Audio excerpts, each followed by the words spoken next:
Olá, sejam muito bem-vindos ao Ponto de Vista. O convidado do programa desta semana é escritor, professor de língua portuguesa e já atuou também como produtor, compositor e instrumentista de bandas de heavy metal. E foi graças a esses múltiplos talentos que ele conseguiu dar a volta por cima ao passar por uma situação muito difícil. Se reinventou e hoje marca presença nas redes sociais, ensinando como falar e escrever corretamente o português. Fábio Kiefer, seja muito bem-vindo ao Ponto de Vista. Muito obrigado, eu me sinto muito bem-vindo aqui. Pois é, Fábio, como é que começou? Em primeiro lugar, vamos falar do Fábio, escritor. Como é que começou esse seu caso de amor com a literatura? O meu caso de amor com a literatura, ele começou desde sempre, né? Desde criança, né? Minha mãe sempre incentivou, eu sempre gostei de ler livros infantis, a história começou ali. E depois já no ensino fundamental, no ensino médio, o contato, né, com os livros, com os clássicos da literatura, José de Alencar, Machado de Assis, e aí a gente vai ganhando gosto, né? Vai ganhando gosto e vai querendo sempre mais, sempre mais. Agora, Fábio, como é que você chegou a esse primeiro livro aqui, 1000 Toneladas de Pecado? Tem uma história aí bem pesada aí por detrás disso, não? Realmente, tem uma história bem pesada. O 1000 Toneladas de Pecado, ele foi escrito no cárcere, né? Lembra até o Graciliano Ramos, né? Memórias do Cárcere. Eu passei um tempo encarcerado, 5 anos, 9 meses e 2 dias, e lá, né, eu peguei esse limão e fiz desse limão uma limonada, né? E de lá, incentivado pelo projeto Hora de Sair Voar, do Ministério Público, né? E alguns irmãos vicentinos, havia lá um projeto de leitura em que o Reeducando, ele lê uma obra por mês, faz uma resenha e ganha 4 dias de remissão de pena. E lá eu comecei a desenvolver essa prática, né, da escrita, e de lá acabou saindo 1000 Toneladas de Pecados, que conta justamente a história de uma pessoa, da redenção de uma pessoa pela leitura, pela literatura. Certo. E tem um pouco dessa experiência que você viveu durante esse período de encarceramento aqui neste livro?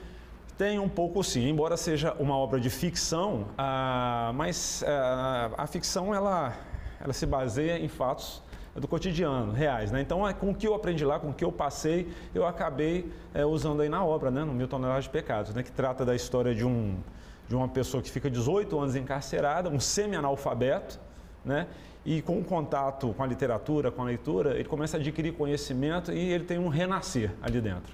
Agora, como é que você chegou a esse segundo livro aqui? Uma Reza para a Jesuína já é uma produção independente, né, que eu fiz, porque durante o tempo que eu fiquei lá, eu escrevia muito, eu lia muito, eu li mais de 300 obras, eu li toda a obra de Jorge Amado, toda a obra de Machado de Assis, o que faltava, né? Gabriel Garcia Marques, Guimarães Rosa. Então, quando eu não estava lendo, eu estava criando, eu estava escrevendo. E Uma Reza para a Jesuína saiu de lá pronto, né, e só foi publicado após a minha saída. Trata da história de um travesti, né, de um menino que ele é violentado pelo pai no sertão causticante do Nordeste, e quando ele sai, ele vem para a cidade grande. A mãe morre durante esse tempo, a benzedeira jesuína, e ele volta para o sertão para fazer todo um reencontro com o seu passado, né, e ter um renascimento espiritual. Então, a sinopse é essa. Interessante. E a gente observa bem que tem uma característica bem regional, né, nessa literatura, em especial nesse seu segundo livro, não? Tem sim, até porque eu sou neto de nordestinos, né? Embora a origem da minha família, né, da parte materna, né, dos avós maternos sejam holandeses, mas que vieram do Nordeste, de Sergipe para cá. Então eu tenho essa carga nordestina aí sim, é verdade. Bom, você já falou que desde pequenininho você foi incentivado ao hábito, ao saudável hábito da leitura, né? Aí eu gostaria que você colocasse qual a importância, né, principalmente para muitos pais aí que estão nos assistindo, né, e até mesmo para crianças e jovens, né? Qual a importância da leitura, né, na vida, na formação de um cidadão? Olha, a leitura ela é fundamental, Se você incentiva a criança a ler, você estimula a criança a ter um melhor vocabulário, a ter uma melhor articulação de ideias, é fundamental. Ou seja, quanto mais ela lê, mais o aparato, né, cognitivo dela, né, fica estimulado. Então é fundamental a leitura para o crescimento da criança, do jovem e até para aquele aluno, né, que vai prestar concurso, que vai prestar vestibular, na hora de fazer a redação, a escrita dele tem um salto assim, incomparável. Agora, não é só uma obrigação das escolas, né, mas é também um dever dos pais, né, estimularem os filhos à leitura, né? Agora, por outro lado, né, para estimular, os pais precisam também, né, adquirirem esse hábito. Isso torna a situação um pouquinho mais complicada, não? Isso é verdade. Infelizmente, o brasileiro, né, como um todo, ele não tem muito essa cultura da leitura, né? Mas isso é estimulado, isso é aprendido, né? As pessoas começam a gostar, elas aprendem a gostar disso aí. Então, quando nós podemos incentivar, quando nós podemos falar, né, seja nas escolas, seja em qualquer ambiente, nós não deixamos de falar. A leitura ela é fundamental e se os pais começam a se interessar, as crianças vão aprender com os pais. Bom, vamos falar agora um pouquinho desse seu lado aí, identificado aí com o heavy metal, né? Compositor, produtor, né, e também integrou bandas, né? Como é que surgiu isso aí? Então, eu desde a década de 90, né, eu sempre fui envolvido com bandas, com rock, com bandas de heavy metal, de hardcore, e fiz parte da cena capixaba aí. E assim, trouxe também muitos shows, né? De outras bandas de São Paulo, bandas internacionais do México, do Canadá, da Alemanha. Eu sempre fui envolvido com esse cenário, né? Até porque quando eu tocava, eu gostava muito de escrever as letras. Então a questão do lirismo já vinha daí. Eu escrevia muito, eu era muito mais letrista do que baterista, porque eu tocava baterista nas bandas. Então assim, foi uma época boa, foi uma época, o rock ele tem muito essa relação com o protesto e tal, com a política. Então foi uma época muito interessante da minha vida, mas que eu trago ainda, porque eu continuo gostando de rock, né? Só que essa veia literária agora tá sobressaindo bastante. Pois é, hoje você está mais focado aí para, né, a literatura, para o magistério, não é? Mas e aí, esse lado roqueiro do Fábio, ele pode emergir aí a qualquer momento? Ele pode emergir a qualquer momento, né? Inclusive, há pedidos, né? Até alguns alunos que lembram, né? Professor, não vai voltar a tocar não, os alunos cobram isso, né? E é até interessante para mim a interação com os alunos, né? Porque é um fator de interação. Mas vai voltar, em breve vai voltar, né? A minha última banda, o Purita, né? A qualquer momento ela ressurge aí. Pois é, vamos falar agora, né? Do Fábio professor, não é? Você, além de estar lecionando, não é? Está em sala de aula, você também está produzindo dicas de português nas redes sociais, né? Cursos online, pílulas, digamos assim, né, de como falar e se expressar bem na língua portuguesa. Como é que surgiu essa ideia? Olha, essa ideia surgiu porque eu sou professor de cursos preparatórios, né? Cursos preparatórios para concurso, e os alunos eles costumam pedir dicas, né? Professor, uma dica de substantivo, professor, uma dica de sintaxe, professor, uma dica de concordância. Eu comecei a trabalhar dicas rápidas e eles gostam disso, né? O aproveitamento é muito bom. Eu comecei a liberar essas dicas nas redes sociais, né? E foi um sucesso, todo mundo pede mais e todo dia eu coloco dica, né? Dica de português. E eu costumo dizer o seguinte aos meus alunos, assim, no primeiro momento eles ficam até um pouco assustados, porque eu digo assim, olha gente, ninguém fala errado. Ninguém fala errado. A função da linguagem é a comunicação. A partir do momento que eu falo e você entende, você cumpre, né, a função da linguagem. Agora, você precisa conhecer o português formal, porque qualquer concurso que você faça em qualquer lugar do Brasil, eles vão cobrar o português formal. A sua redação é de acordo com a norma culta da língua. Então, você tem que ter o domínio disso daí. Ok? Agora, fala errado, não, a função da linguagem é a comunicação, mas é interessante nós aprendermos a norma culta. Agora, Fábio, português é uma língua difícil, é uma língua complicada, e aí, verdade ou mito? Olha, o português, ele é falado em 9 países, é a língua oficial de 9 países, Portugal, Brasil, Angola, Moçambique, Guiné-Bissau, Guiné Equatorial, enfim.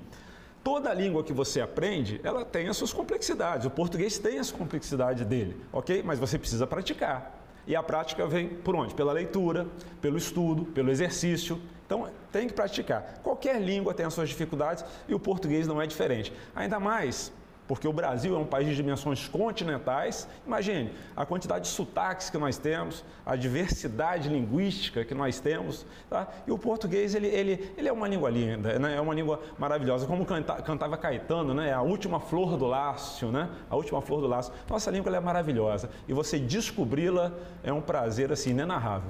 Bom, tudo bem que como professor você não deve ter tantas dificuldades, né, em falar e escrever na língua portuguesa, né? Mas o que você consideraria, vamos assim, se colocando na situação de uma pessoa, de um aluno, né, de um cidadão comum, né? O que você consideraria mais difícil hoje na língua portuguesa?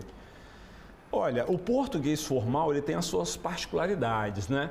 E, para ser sincero, a maioria da população não conhece a norma culta na íntegra. Então, sempre surge uma dificuldade, sempre surge uma palavra nova. Eu mesmo, quando estudo, costumo ficar com o dicionário ao lado. Às vezes eu encontro um vocábulo, uma palavra que eu não conheço. Essa prática, ela é essencial. Dificuldade todo mundo tem.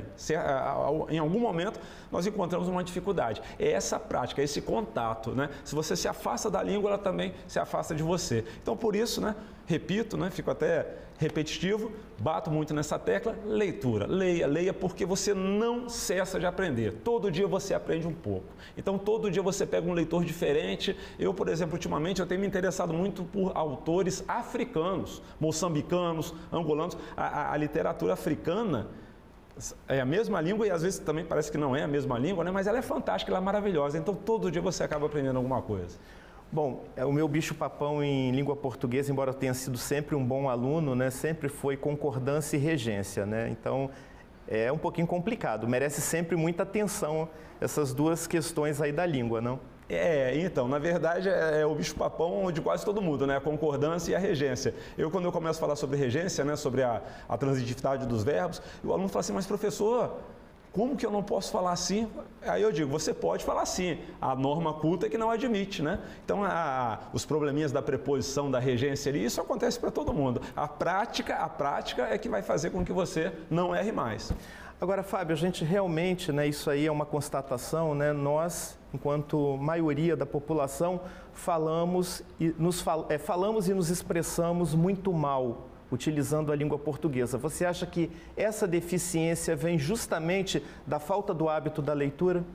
Eu acredito que sim, a falta do hábito de leitura e tratar a língua de qualquer forma. A língua ela tem que ser tratada com carinho, né?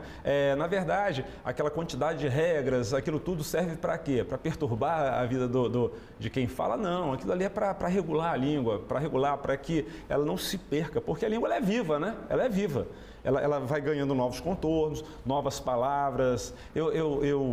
Eu me recordo bem quando o ministro Magri, né, na época do governo Collor, ele falou a palavra imexível.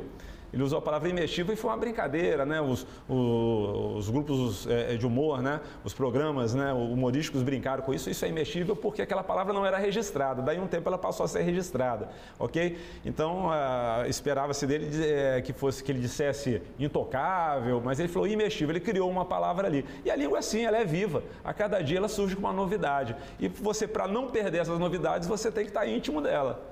Pois é, Fábio, e quais são os seus planos aí futuros? Enquanto o Fábio roqueiro ainda não emerge, no caso, o Fábio escritor, o Fábio professor, quais são os seus planos aí para frente? Então, meus planos, escrever mais e melhor, até porque a literatura é uma arte, né? É a arte da palavra. Eu preciso aprender mais, eu preciso ler mais, eu preciso escrever mais.